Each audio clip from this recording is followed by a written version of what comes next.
William are our fantastic duo that help us with programming, and she's going to introduce our speaker.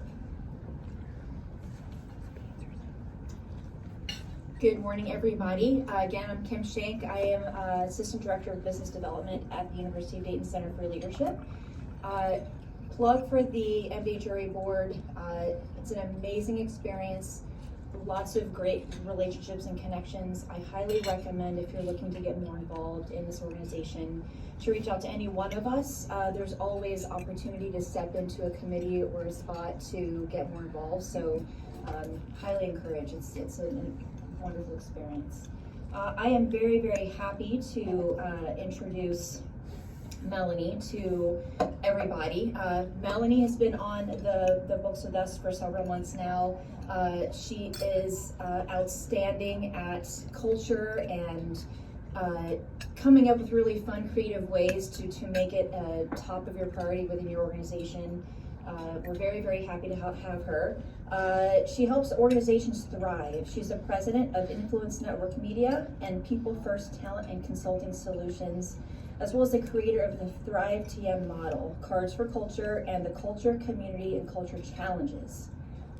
Are you picking up on a theme? This is, the Conscious Culture is a game to build a great workplace. Melanie helps leaders understand the importance of their most important asset, which is their people, and rally to bring a unique, fun, and defined workplace culture to life. Melanie helps leaders understand why we must be more intentionally focused on culture, how to create a plan for improvement, and guides leaders towards resources, tools, and ideas to design an intentional culture strategy of their own. With over 20 years of business experience and a certified culture coach, Melanie Brewer game plans one great work culture at a time. So let's please introduce Melanie. I'm going to get us to her presentation, and you can come on up. Thank you. Thank you. You just want me to use this, right? Okay. All right. Hi, everybody. I'd be remiss if I didn't mention that this is my first time speaking in Dayton, and I am a Northmont Thunderbolt. Nikki's here, right? Are there any other? Okay. I'm very happy to be here. Thank you for having me. I now live in Cincinnati. Thrilled to be a part of what we're doing and to talk culture with you guys. Would love to answer any questions you have as we go. I don't need to talk accolades here, but just to give you an idea, this was the aha moment that I had. This was in the fall of 2015, and I was attending the Best Place to Work Awards. You guys know what that is, right? Lots of cities have them. This one happened to be at the Cintas Center at Xavier.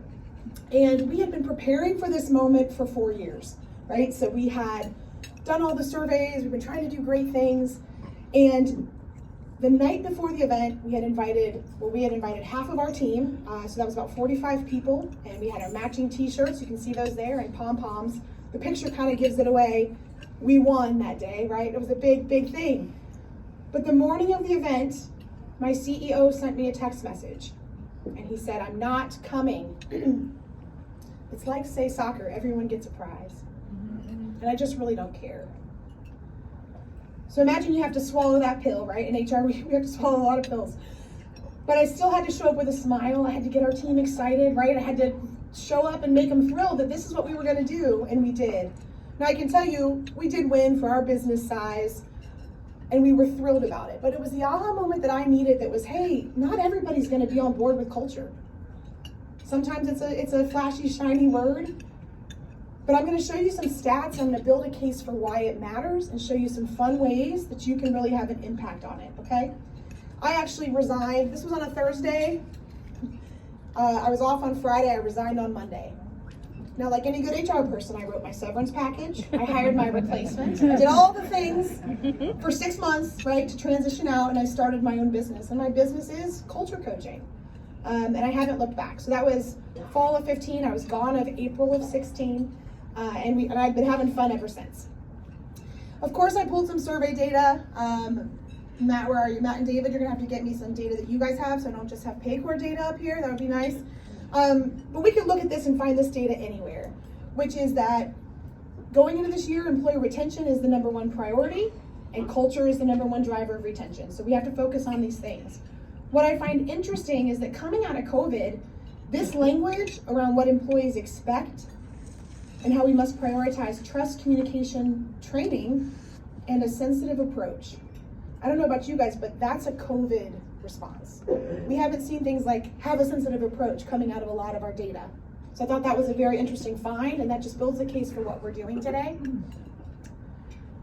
I want you to put on your rose-colored HR glasses, whatever we want to call them, and think different with me as we go into this, because we've all heard culture, we know that it's important, but what I'm going to propose to you today is actually a behavior change model.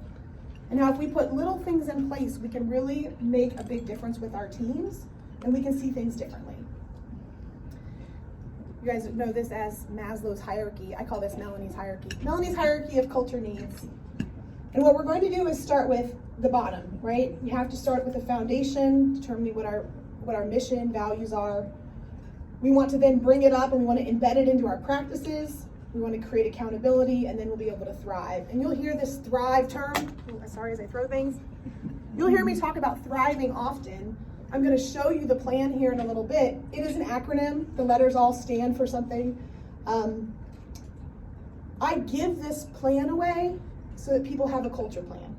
Because I can tell you, while 100% of CEOs have a financial plan, there's an interesting stat on how many actually have a people and culture plan. We're going to get to that. And these things on the side, those are tools that we're working on.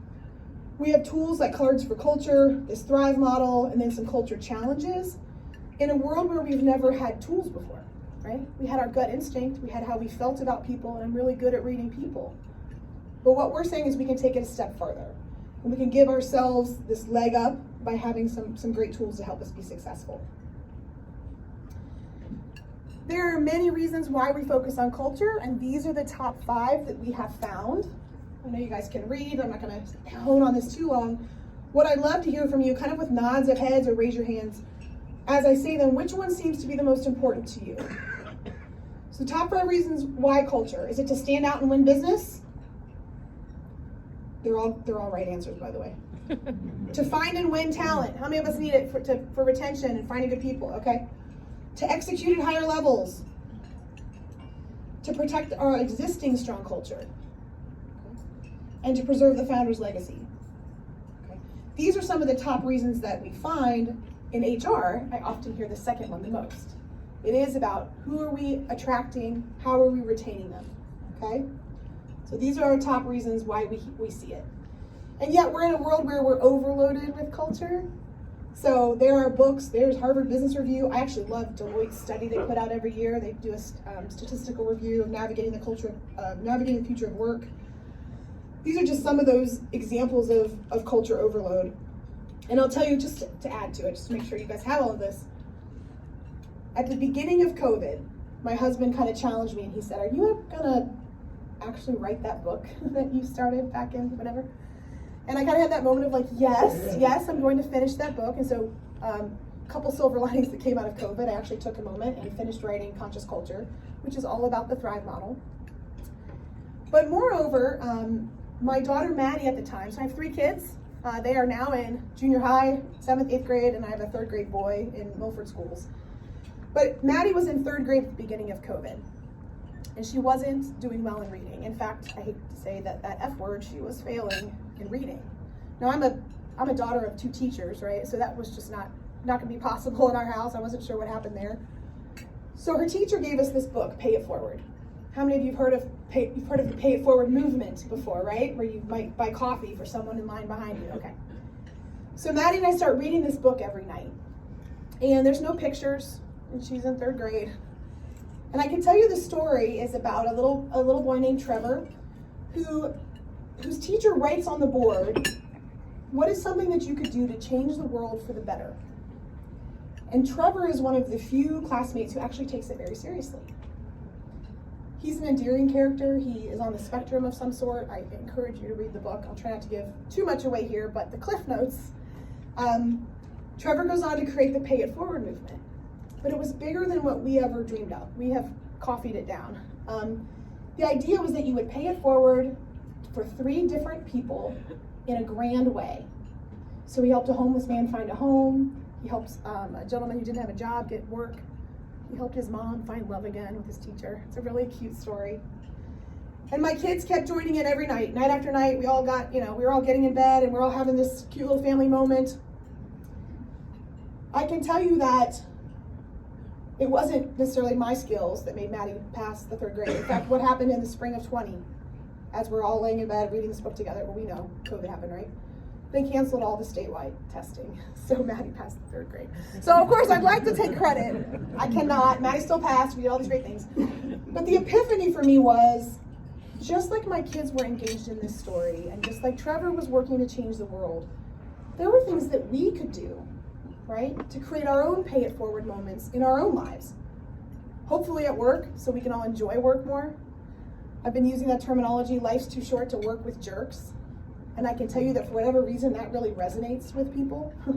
Life is too short to work with jerks. We can agree on that, right? So this idea came about for me that was, all right, I am going to work on paying it forward. How can I get culture and the tools in more people's hands? How can I actually get this book written that I need to write?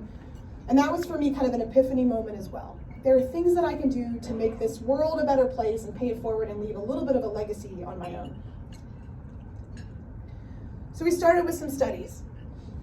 And we asked a group of CEOs, 200 CEOs, we said, how important is culture and people to the bottom line? Scale of 1 to 5, 5 being high. Show me some numbers. What do you think? Is it low or high? I think it was in the middle. I heard some lows. Some say it's high. CEOs responded, it was high. A 4.8 out of 5, that is really important. Your people drive the bottom line. And that question was important, right? I didn't say happy hours and fluff and feel good. I said, do people and culture drive your bottom line? 4.8. So then we started asking about their strategy, because actually what we found was that they did not align. We asked about their strategic plan, their marketing plan, and their financial plan. And here, this is how many of those CEOs had those plans. We're not shocked that they 100% had a financial plan, right? How many do you think had a people and culture plan? Just as many? 0. We just heard it was a 4.8. 0. Are we shocked? Less than 10%. We are smart people. So do we see the gap, right? So we just said it's wildly important, it drives the bottom line, and yet I am winging it, right? I have no exact plan. It's not as important as my financials, right? So there's a gap there that we can help solve. And I hear the terminology a lot. I know I'm an HR person, right? We're either earning the seat at the table or we have the seat at the table, but we all know that there's a pressure for us to show numbers and statistics and how does this happen. But I can tell you in any company, if you have people, they are the most expensive. Your payroll and your benefits are typically the 2 most expensive things on your line items. So those are reasons why we have to tie this back in and make this important, okay? We know that so I call this the elite 10%. I want you to be in the elite 10% that are planning for people and culture. And after today, if you take a few of these tips home with you, you will be, okay? So to bring it all together, this is really just helping us unlock clarity. We recognize there's this 3-legged stool of impact.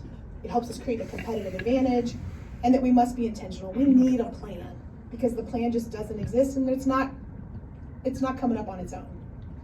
And yet, if you're like many leaders, this is your word cloud of you're too busy. Please don't add another thing on my list of to-dos, Melanie, because I have too much going on, right? We're in meetings and more meetings. We've got, all the employer relations and benefit. We've got all kinds of things going on. Maybe even some customer relations. Whatever it is you're dealing with, you have a ton going on, and you're thinking, I cannot add this responsibility to my list of to-dos. So we're going to show you some ways to make that happen in an easier fashion. One thing to keep in mind is if you've ever seen the Eisenhower matrix, I know if you've not heard it called that, you've heard of it before, right? What is urgent and important? Most of us are spending time focusing on things that are on fire, right? They're urgent and important. But our argument here is that culture will never be urgent. It's always going to be wildly important, but we have to prioritize it in, or we're just never going to get to it, okay? So you can't put it in your do, delegate, deletes, but you can prioritize and make sure that we're spending some time getting it going and working it into some important habits. We're going to go through this. This is an overview of what these steps are as far as when we talk about playing the game. So I'm going to kind of just skip forward here. The first thing that I encourage people to do is to consider thinking of using a tool that we are putting out. You do not have to pay me a big consulting fee to come do this. It's something you can do for yourself. And if you don't use our tool, you can come up with your own ways to do it. But the idea is, how many of you already have core values at work? Most of us do, or we've paid marketing, or they're still working on it, or we've got it in our handbook, okay. The language that I'm using is taking these core values and bringing them to life, because they're out there. Many of you have them on the walls in your building, and that's great, don't take it down, but you gotta do more, okay?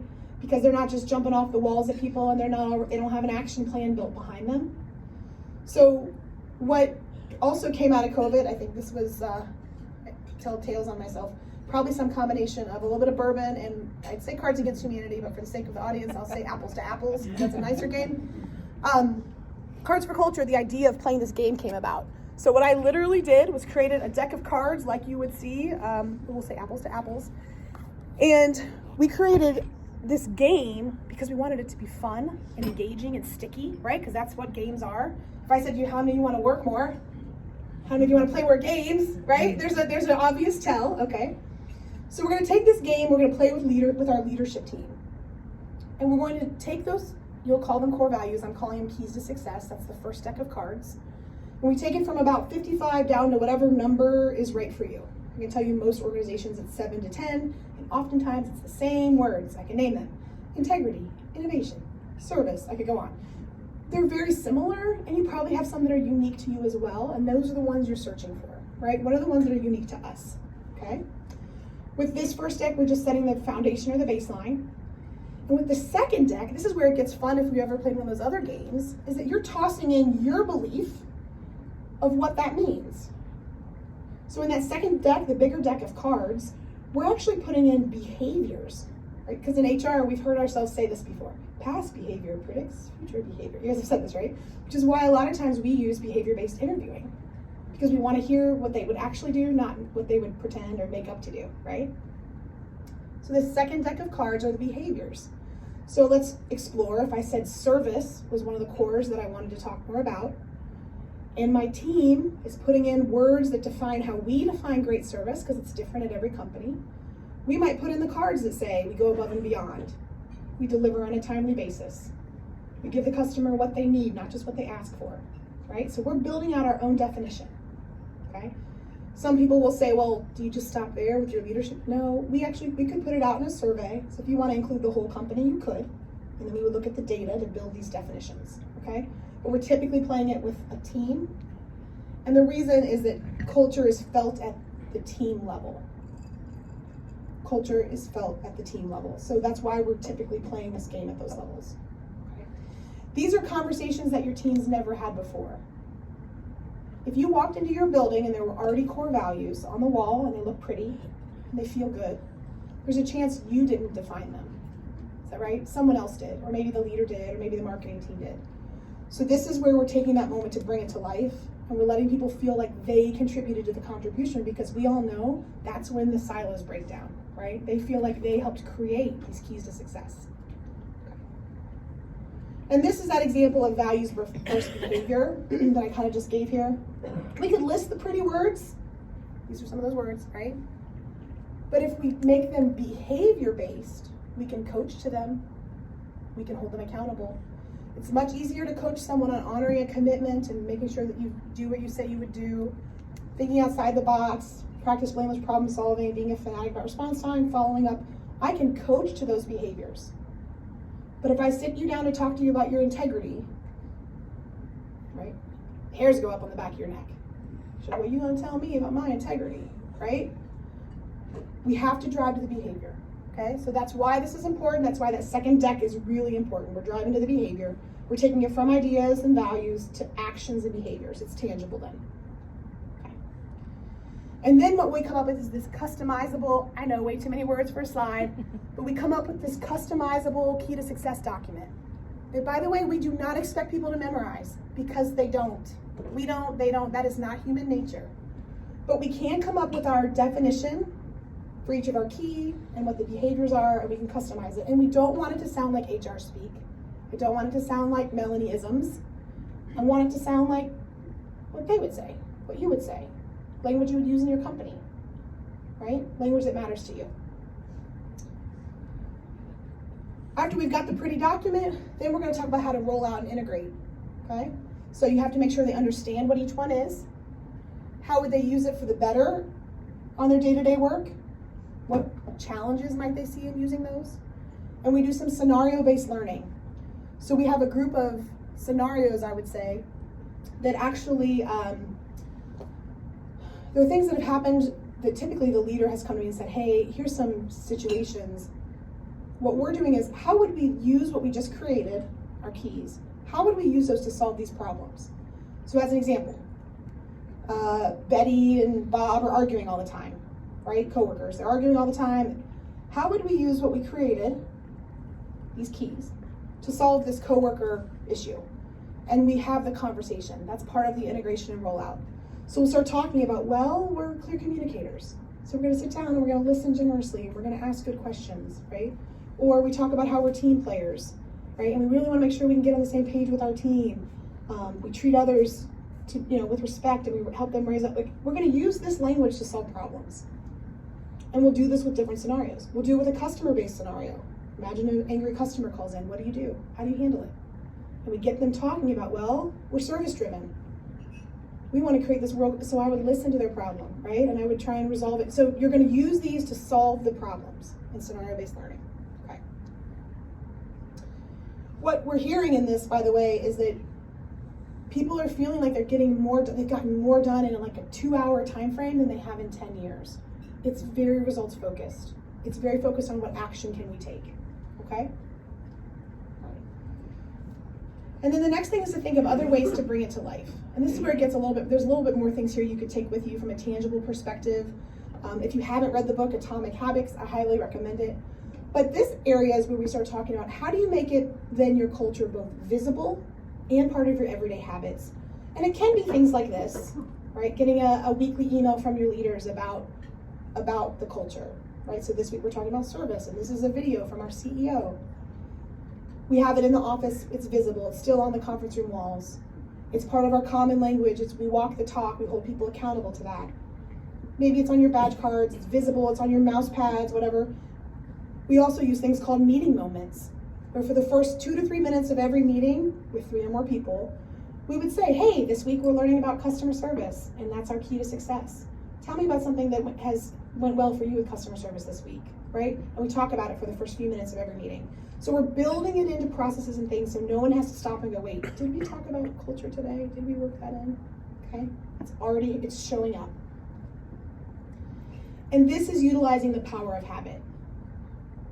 So a habit is a regular tendency or practice, one that is hard to give up. Some people might call this a ritual. It's ingrained and automatic as over time. So I often say, right, when we go to a baseball game, we know beforehand we're going to sing the national anthem. Do you think there's someone scrambling around going, man, I hope we have 3 minutes? No, they know. They've already got it planned in. It's a ritual, okay? How about the other habit here? How many of you brushed your teeth this morning? Overachievers. Did you have to check it off your to-do list? Why not? Because it's a habit. Now with my kids, I still have to give the darn stars, or my youngest anyway. But it's a habit. Right? We just do those things. We don't have to stop and think about it. It's already part of something that we do. This idea is not new. This actually is an idea that has been going on for quite some time. So at the Ritz-Carlton, they utilize a similar practice. They call it their meeting moment. They call it the daily lineup, and they have this meeting at every Ritz from Bali to Barcelona to Boston at the beginning of every shift. And they gather their team together and they talk about one of their 20 basics. Those are their core values. Okay, so they talk about a core value, and every meeting it changes. And this meeting is not mandatory, but it is something that everyone shows up at. They enjoy it. They also get service awards and those kinds of things there, right? Celebrate their birthdays. But this is embedded into their practice. They know what's going to happen. They know the content. They know the things they're going to talk about. And these are the kinds of things we're taking from big company to some smaller, medium-sized companies that we can utilize this power of habit as well. And yet I go back to this idea that we still have to keep thinking differently. So I don't want to sound like a broken record, but I'm going to say this again. A lot of us, when we think about culture, we stop with things like, well, I have happy hour, where I serve them pizza on Fridays. when I was at my small firm that wound up winning that award, we had asked the question, like, what are some things that you really want? You know, what do you want to do?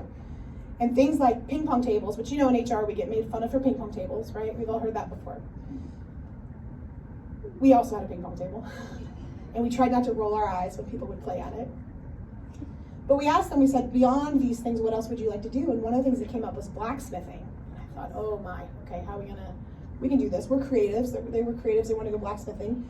So I had to look into the safety issues with that, but we made it happen as a field trip. The hardest part with that was they still wanted to drink and go blacksmithing, so we had to figure that out a little bit, right?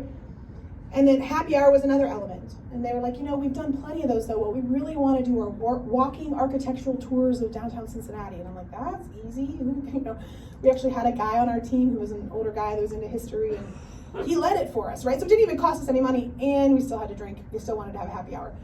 I'm not saying you have to drink with them, but I'm saying you have to listen, right? You've got to change it a little bit to what is the thing that they really want and need. Sometimes it's blacksmithing. That was fueling their creative juices that they needed. So we were thinking differently around these things as well. And this is 72 different items that will help you organize all that stuff going on in your head that you have to do as an HR leader, okay? This is the Thrive model that I've been talking about. I know it's small, you can get it, you can get your free version here, or I'll happily email it to you as well. You start in the roots, you build a strong foundation. And when you've got the foundation accomplished, you move up into the branches. And the cool thing about this model, so we use it as a heat map, is that if you start this and you circle the things you need to work on, you now have a culture plan, right? You can start working your own culture plan, and you can be in that, that's part of being in that elite 10%. You just didn't have a focus before. You didn't know exactly what to work on, okay? These are some different items for that. And the Thrive model, just, I know you can't completely see it here. I could talk forever about this, so we're not talking about it today. We got plenty of stuff to talk about. But the Thrive model is T for talent. That's us. That's our hiring and all the things that go along with attracting our great people. The H is the health of the business. But I want you to think of multiple things here. That's compliance, handbooks, fun. But it's also things like EAP programs and mental health, right? Got a lot of burnout happening in the world today. So health of the business, both the personal and the business side. R is retention, and that is benefits, work perks, compensation, all the things we're doing to try and retain our people. Improvement is a catch-all bucket, but oftentimes that's process improvement type elements. The V is vision and values. I love talking about that. Obviously that's our culture bucket, and I can tell you that culture and communication are both in this bucket, and they typically go hand in hand. I don't know if you've heard that before. They're kind of like the sister and brother of workplace issues. So if you have culture issues, you typically have communication issues, and vice versa. And the E is engagement. And I typically mean engagement at the top. So what are our leaders doing to really engage our teams?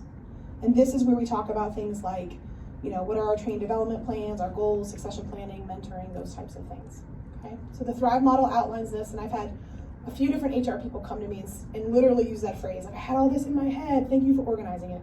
I'm like, yes, I don't know, it just happened over time. And it's always changing. I'd love to hear your ideas. If you think of other areas that we should add to it, I would love to hear those, okay? The next important thing to think about is this element of gamification. And I've brought this up a couple different times. If you haven't heard the terming already, it's here, right? Just like when it's twofold. One's a communication term and one's kind of a training and development term. So when we're gamifying, we're making it fun and sticky. We're taking it from something that you have to do, log in and get that done, to something you get to do. Hey, if you log in and we do this and you get points and you can be on the leaderboard and you get to do this amazing thing, right? We're shifting the psychology of what we're asking people to do, okay? So we can do this both with a culture game. We can also do this with some gamification tools, online gaming, leaderboards. You can create your own. You can get as creative as you want, and you can do it with just about anything, okay? If you have a training and develop initiative and you want to see who's got the most, whether it's you count CEUs or if you're counting just training hours or however, you can have leaderboards and give prizes. You can gamify just about everything, okay? These are some of the tools that we've been creating to help us with this. So if the Thrive model, if you look at it and you're like, oh, I need more information, and again, I don't necessarily want to have to tell Melanie to come out and work with me, That's what Conscious Culture, the book, is all about, the Thrive model. It just builds out how we do those things. The card game itself, again, initially I was playing it with everyone, but that's not a sustainable model, and that's not a pay it forward moment. I don't want to hold all the cards. Haha. I want everyone else to be able to hold them, right? And to do these things and to do it for themselves. And then the idea came about where we said, well, what if we also had a micro deck that we could use during interviewing, and we could make interviewing fun. And that's what this little micro deck came out. So in this one, once you've determined your values, or keys we call them, you would pull them out and imagine playing a little game with your candidates, right? Hey, which of these really matters to you? And they pull out the integrity card, that's the loaded one, right? But on the back, there are a list of behavior-based interview questions that you could ask them specifically about that value, right?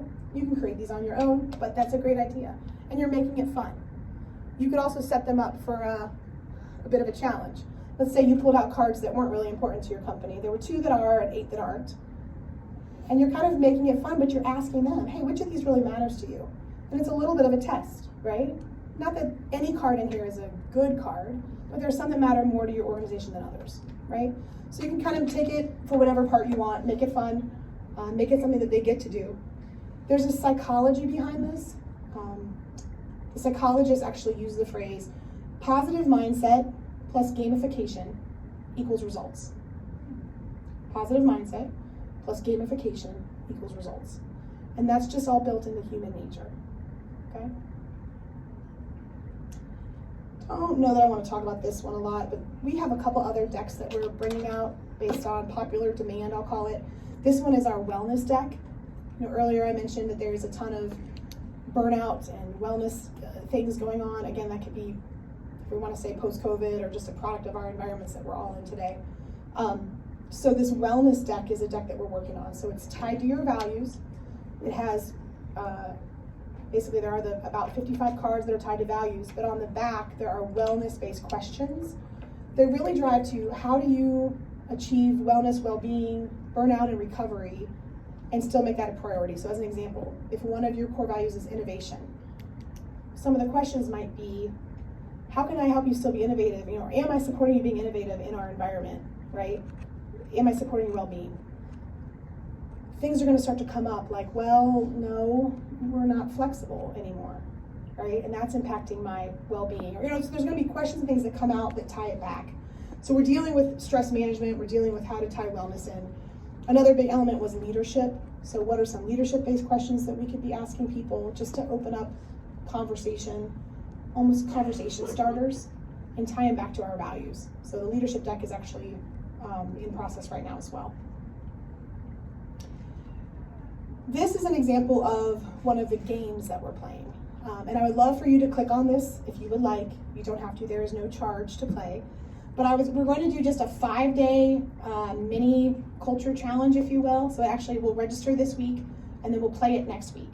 And it will be a neat way for you to see how you can take this gamification idea and put it into an app that you may or may not want to use with your teammates. So what we've done is create a little mini culture challenge. And each day there's motivational quotes. This goes back to that idea, positive mindset plus gamification equals results. So there's things in here that are not just culture based, but positive mindset based. So that we ask questions like, tell me about a win you had today, right? And the employee will comment. Tell me about something you're grateful for, okay? There's also spaces for videos, so you can have a video from a CEO, in this case it'll be from us, but you can customize it to your own needs. There are tons of apps and things like this out there. A matter of if you want to find it and choose something like that for yourselves, but I'm just putting that out there that this is kind of a fun way to keep those things happening as well. So hopefully you'll join us for this challenge next week. So we've done all this stuff, right? We've got tools, we've got some games, we've got things, we've got a Thrive model that we now have a written plan. And many people say, well, tell me the results. And I know our leaders are asking for results. These are some of the soft results that we see when we focus on culture. And I would kind of beg to say, these are great results. Soft is not the necessarily right word. It's just hard to put a metric behind many of them. Quality, we could put a metric on that. But team morale, spirit, healthier, happier people, conflict management, high response rates, like all those things that we really want to see from our team. This is a team hitting on all cylinders. And yet these are the hard results that we also want to see, but that we can put metrics and numbers behind these. Productivity rates, retention rates. We can do surveys and alignment around culture, focus groups, DISC scores, satisfaction and retention rates, Glassdoor rankings, right? These are things that are more numeric and hard number result based that we see continual improvement on when we focus on these things. When we make culture a priority and part of our habits, we see these results. So we went on to ask the CEOs, remember the ones that said, culture is wildly important, but I have no plan, right? We asked them then, we said, okay, let's talk about, and we merged two things together here, but of the 200 companies that were intentionally focusing on culture versus those that did not, these were some of the numbers that we saw, some of the statistical numbers. Revenue increased exponentially. Net income increased. Stock price increased. Do those look like small increases to you? Right? Those are substantial. Those are the kinds of numbers that we know that our leaders want to see, and we want to see in our organizations as well.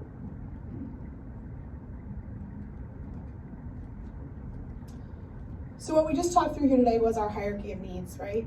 We know we need to build the foundation. We need to put some things into action without putting it all on our plate. We've got some ideas for accountability. We've got the Thrive model, so hopefully all of you can start working on your own culture plan, right? So you can all be in the elite 10%. And some ideas for tools, if there's things that you'd want, which again, I'm hoping this just opens your mind to all the things that you can do. These are just some examples, right? We're just one organization that's thinking outside the box and trying these new things. And what I said was going to be a behavior change model. Hopefully you can see that, because this is something where we have to take what we've learned and put it in motion, okay? I talk a lot about Thrive, and I use a lot of little sapling type pictures and things like that, especially in marketing. But I found this one and I had to pull it out, because when I started searching for life's too short to work with jerks, right? All kinds of fun images came up. Wildly inappropriate ones. Like, oh, okay. But I was like, well, I really want to find one that talks about how fleeting life is, right? We're all in that moment of life goes by quickly. You know, I'm blinking and my kids are growing up and all the other fun stuff, right? But if we're going to be in an environment, especially as HR leaders, where so much falls on our plate to keeping things afloat, keeping employees happy, and how are we doing things, right? This stuff really matters. And we can make tangible, great things happen when we do it. And so this image of the leaves is that reminder of just how fleeting, right? We're thriving, but we only have a short time to really make that happen. So I'm just encouraging you to take action, to remember that life is too short to work with jerks. And there's tons of ideas and fun things that you can do to keep things moving forward as you head down this path. And this was just you can connect with me on LinkedIn. I really do believe that when we make these areas our areas of focus, I often say when people matter, companies thrive, right? These are the things that we're doing, not only for ourselves and so that we can have that pay it forward moment, but so that everybody around us can as well. So I will stay and answer questions. I'm gonna open it up to a few questions and we have a little bit of time here. And I also just wanted to see if there's anything else that I can answer for you. I appreciate all of your time today, very much. Got any questions? Set up. Thank you. I saw a couple.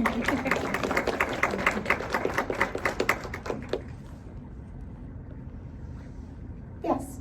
This is what I talked about with clients. I'm just curious, do you have any experience with technology maybe that companies are using to help with this? So the question is there technology that is helping drive this stuff forward? Is that what you mean? Yeah, it seems like you have experience with it. Yeah, so technology is a sticky wicket where you're going to find people that love the idea of it and the others that are like, no, this is, we're not doing this. I think it's a combination of, there are things we've done in the past. Technology started with surveys, right? SurveyMonkey and those kinds of things. And we've seen it evolve over time. I hate to say, even things like surveys start to get a bad rap sometimes. I have an organization that we're working with, Brad Brzezinski and his team. They have this tool called Constellation. And imagine this technology where they ask, I don't know all their questions, but I would connect you with him if you'd like to meet him. But imagine you ask your team a series of questions, and one of those really important questions is, who do you rely on to get your job done on a regular basis? And what it creates for you is this, not heat map, but it's like a dotted map of who all's connected in your organization and where the information flows and who needs who. But the most telling and interesting thing is this technology example goes, is that every now and then you'll find someone who's an outlier, meaning very few people contact them, right? And very few people, they're not needed. And so when I first looked at that and I asked Brad, I said, so what's that dude doing? Why isn't he, do we even need him? And he was like, actually, if you look at it, he said, one of the things we found is notice how there's a path in and there's a path out. He's just the keeper of a lot of individual information, right? And he said, so we call those bridges. And he was like, it's actually a wildly important position, but without the trained eye, you might have thought otherwise. So there's little things like that we can learn. And then I saw another person out on this little island. I said, what about that person? They don't look like they're doing much for us. And he said, and that outlier by themselves is actually someone who we could flag for a possible suicide risk. This is military based. But he said, one of the things that we're finding is that you can actually look at these stats and technology and form your own heat maps and gather really strong data. They've just never done it this way before. So there's things like that out there, which I just found amazingly cool. And they're using that technology now called Constellation to actually prevent some of those suicide risks and to pull people in and to make sure they're part of communication and how the team flows. So there's some cool things like that. I'm really enjoying these online gamifications.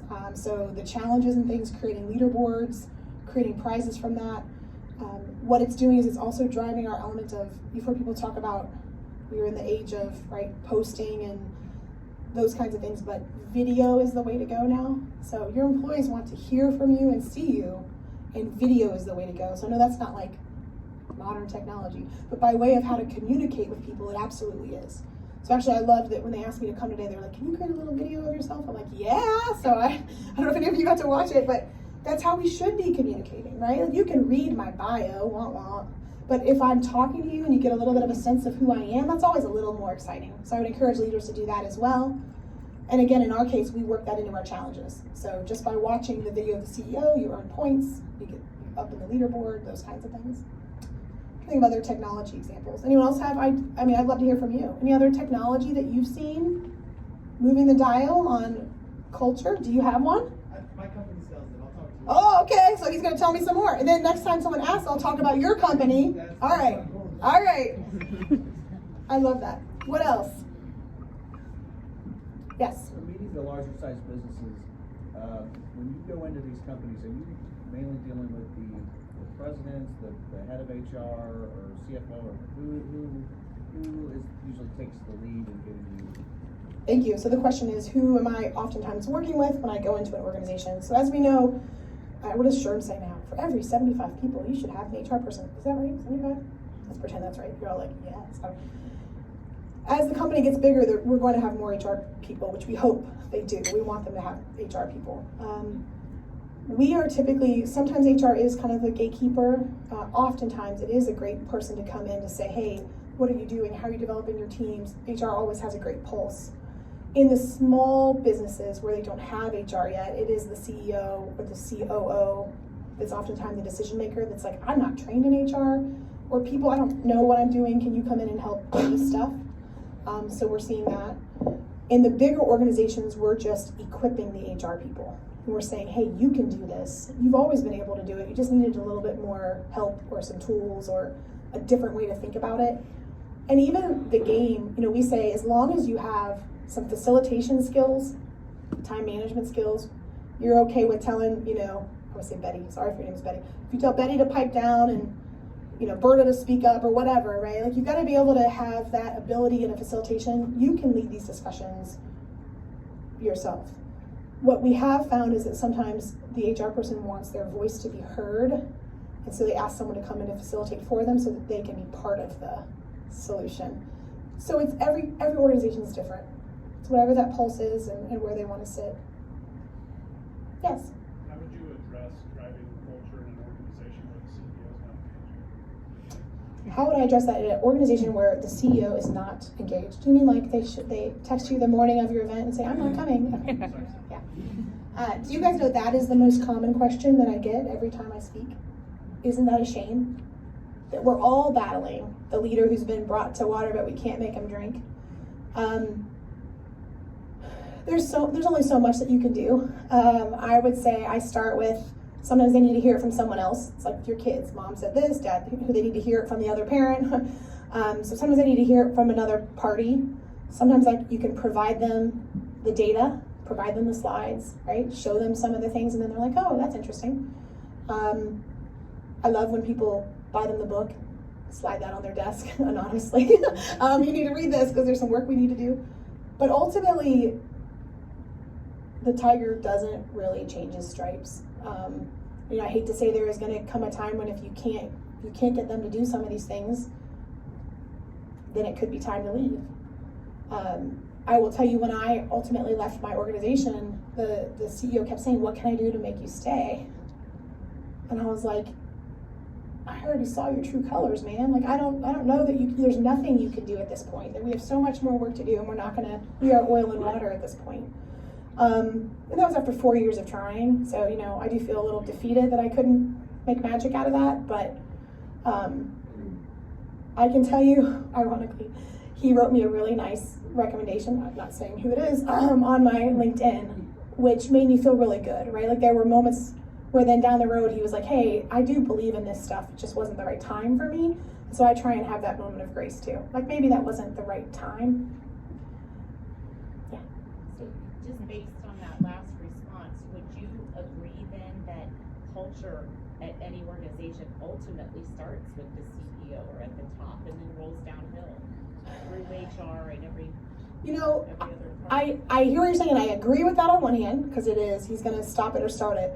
But I do feel like that day that we won without him. Do you know what I mean? Like, we won that prize, and he wasn't there in our grand. You could say he had been there over the course of time. It is hard to get any of this stuff going and to get excitement going if you don't have leadership at the top. I will absolutely agree with that. You can show them all the numbers and stats, those hard and soft numbers that they need to see sometimes. That can get you some traction. But I still do believe, and I'm picturing some of the challenging bosses we've had. Actually, that's the joy of my role. I like to fire people I don't want to work with, right? I'm like, I'm sorry, we're not going to work together because I don't see this happening. But most people that seek us out, they know they need it. They know they need the help. And I'll even have leaders say, like, I think I have a challenging leader. He's on the cusp. Can you help me push him over the edge? And it's like, yes, what can we do to have that conversation? The issue is you have to show results. You have to show the numbers improving, the stats improve, whatever it is, retention coming, better turnover numbers, productivity is going up, performance is going up, and ultimately you see that in the company.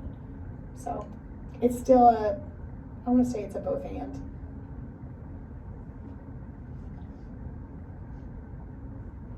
What else? Good questions. Yes? I love to see organizations revisiting their mission and vision statements as a looking forward component and planning for future years. Do they set it and forget it, or do they? Okay, so mission and vision statements. Do we set it and forget it, or do we revisit it? You see a little bit of both. I would say it's like one of those projects that people get so glad to check off, it's like a compensation study, right? We're like, good, I'll do that for 3 more years or whatever. You see that happen, and I would say, though, the best ones continually, right, have made it part of we're gonna keep revisiting it, it's gonna keep changing. There's a lot of pride that happens with these vision and mission statements, right? And they get placed on a wall, and then the sad part is they get forgotten. I think that's why when we use the language, we are bringing it to life. That helps people feel like, oh, I didn't waste my money on that. We're just dusting it off and refreshing, I guess, is the language. I see it both ways. I see people that have done nothing. I see people that make it part of their habits and it's doing great. And then I see the ones that are like, well, we did it 10 years ago, but we know we need a refresh, and they just don't know where to start. So it's a mix. Awesome. Well, you all know how to reach me on LinkedIn, or I'll be here for a while longer, but thank you so much for having me today. I appreciate it.